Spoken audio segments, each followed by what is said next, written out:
Oi tu na hin la khel rep contest kha alai fin kan ti dona ro kholna wangin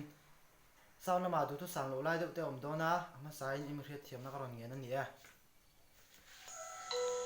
lim ten che nang oi suanen rang lai nun lim ten che nang oi suanen kan wang lai hun le ni te hi kan thurin pon chen a phal du than na kan nei khovel na ma then kam kal pong thu tak le nun na chu kan thinlung lam min na nar ta ka chun le chin ne nang kha zo le zo ma har kongol sam za le nun jok lam chu kan pan le chim kan tum met na phong kim lo na kan kan chan thiam in chan chunga kan dik lo na la he de vet kan tum na hi siam phat kang ngai na la tak chu ani vang lai nun lim ten che nang oi suanen vang lai nun lim ten che nang oi suanen tum chu kan tung thina long kan mi hring na in ma se hele tak sa vai vut mang me din hian rei kan kal thelo kan tu le thina til le chim zo tu chun le pa be ram kan ni angai sin chu ti nang le ke hi be ram nge kel kan ni then khat nang wang lai pel ma si khang dim nan zong kel te ngin ang kong te chu nom hel takin lang ma se wang lai no ki ran chak hin de ka ring vang lai nun lim ten che nang oi suanen vang lai nun lim